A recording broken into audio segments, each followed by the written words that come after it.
আসসালামু আলাইকুম। আমি মোহাম্মদ সালমান। আমার দেশের বাড়ি সিলেট, হবিগঞ্জ জেলা, বাইনাচং থানা। আমি এই 22শে জানুয়ারির দিকে আমি আমার এই ব্যবসাটা শুরু করেছিলাম। আমি ভাবছি যে যেহেতু একটা নির্বাচন, ত্রয়োদশ নির্বাচন, সেই নির্বাচনে ভাবছি যে আমি যেহেতু তারেক রহমান জায়গায় জায়গায় তার সমাবেশে যাবেন, আমি তার যে এই পতাকাগুলো আছে, তার যে বেশগুলো আছে, তার যে এই সব কিছু আছে, সেইগুলো নিয়ে আমি বাহির হয়েছি। আমার এগুলা ব্যবসার মূল উদ্দেশ্য হলো আমি জায়গায় জায়গায়, মনে করেন যে আমি জায়গায় জায়গায় গেলাম, আমার ব্যবসাটাও আমার হয়ে গেল। আমি সেই সাথে আমি আমার সারা বাংলাদেশটা ঘুরে ঘুরে দেখলাম। আর আমার যে মনে করেন যে বগুড়াটা আমার অপরিচিত, আমি সেখানে পরিচিত হয়ে আসলাম। আমি যদি কোনো সময় আবার আসি তাহলে আমার কোনো সমস্যা হবে না বা কোনো বাধাগ্রস্ত হবে না। আমি জায়গাটা চিনে গেলাম বা কোনো কারণে আমি যদি বগুড়া আবার আসি তাহলে আমি সহজে আসতে পারবো। কোথায় কোথায় ঘুরেছেন?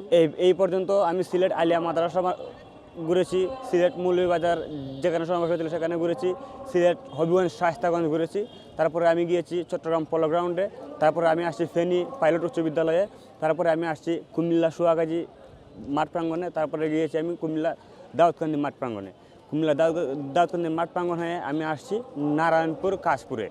তারপর আবার আমি আসলাম ময়মনসিংহ করে তারপরে আসলাম আমি আবার গাজীপুর রাজবাড়ি মাঠ আমি আমার ব্যবসা করে তারপরে গেলাম আমি উত্তরা।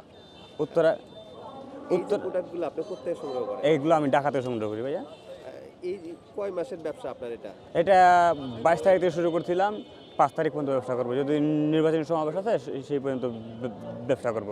আবার যখন মনে করেন যে 21শে ফেব্রুয়ারি আসবে, তখন 21শে ফেব্রুয়ারি জিনিস নিব, সময়ে যে দিবস আসে সেই দিবসের জিনিস আমি নিই, বিক্রি করি। মূলধন কত?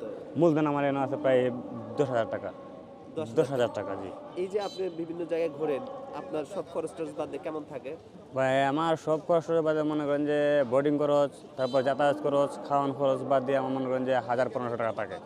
আচ্ছা, প্রত্যেকটা জনের সবাই? জি, প্রতিটা জন্য সবাই। 1500 টাকা করে থাকে। জি। কি কেমন ছাড়া পাচ্ছেন? নেতাকর্মীরা কোন কোন জিনিস কেনে? আপনার এখানে কতগুলো আইটেম আছে? আমার এখানে আছে বুকের প্রিন্ট। বুকের পিন মানে? জি জি জি, এইগুলা। তারপরে আছে যুব দলের লেমন, তারপরে আছে ছাত্র দলের লেমন, তারপরে আবার আছে বুক বেজ আছে দানা শেষে বুড়দিন। এটা 20 টাকা, এটাও 20 টাকা, এটা 10 টাকা, এটা 10 টাকা, এটাও 10 টাকা, এটা আবার 10 টাকা। এই পাতাগুলা বিক্রি করতেছি আমি 70 টাকা 80 টাকা। আর এই পাতাগুলা, এই যে 5 কোটি পতাকা, এটা বিক্রি করি 300 টাকা। জি। আর এই যে পতাকা 3.5 ফিট, এটা বিক্রি করি 120 টাকা, 110 টাকা, এভাবে বিক্রি করতেছি। সব মিলে আপনার অনুভূতি কি এই ব্যবসাটা নিয়ে? জি, আলহামদুলিল্লাহ।